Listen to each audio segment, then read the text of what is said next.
Problem number 12 को देखो। ये क्वेश्चन आपके जहन में भी कहीं ना कहीं आता होगा।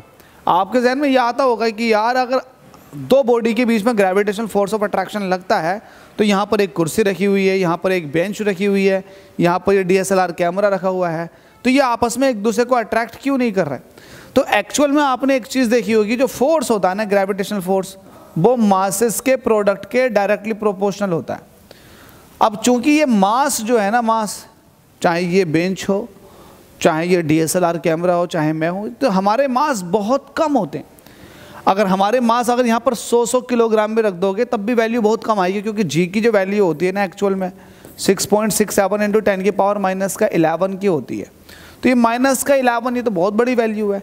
तो मासेस बहुत कम होने की वजह से ये जो फोर्स ऑफ अट्रैक्शन है ना म्यूचुअल, ये जो अर्थ के ऊपर ऑब्जेक्ट रखे हुए हैं इनके बीच में, ये बहुत ही कम होता।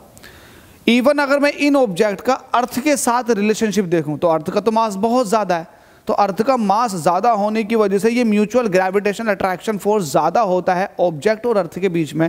दैट्स वाई जितने भी बड़े बड़े ऑब्जेक्ट हैं अर्थ के ऊपर आपको रखे हुए दिखाई देंगे, क्योंकि उनका और अर्थ के बीच में जो ग्रेविटेशन अट्रैक्शन फोर्स है वो ज़्यादा है एज़ कम्पेयर टू कि आप दो ऑब्जेक्ट के बीच में देखो, उनके मुकाबले में अर्थ का बहुत ज़्यादा है।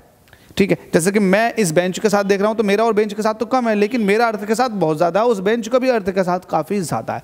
तो होप सो आपको ये बात क्लियर समझ में आ गई होगी, डाउट नहीं रहना चाहिए। NCERT के अंदर ये क्वेश्चन दिया हुआ है, तो आप अच्छे से सारे क्वेश्चन को पढ़ें, सारे क्वेश्चनों की एक्सप्लेनेशन को देखें। जिन लोगों के पास ऐसा लरोड़ा नहीं है उन लोगों के पास प्लस पॉइंट ये है कि वो इस क्वेश्चन का इन लास्ट में आपको स्क्रीनशॉट भी मिल जाएगा। और बहुत सारे बच्चे ऐसे होंगे जो चाह रहे होंगे कि यार हमें PDF नोट्स मिल जाएं, तो भाई मैंने डिस्क्रिप्शन में देखो टेलीग्राम का लिंक दिया हुआ है, टेलीग्राम का लिंक है, जा करके वहाँ फॉलो भी करें और वहाँ पर बहुत सारे नोट्स मिल जाएंगे आपको अपने पढ़ाई से रिलेटेड, और आपके डाउट भी मैं वहीं डिस्कस कर लूँगा, तो आप वहाँ पर फॉलो करना ना भूलें। चलो अगले क्वेश्चन में मुलाकात करता हूँ।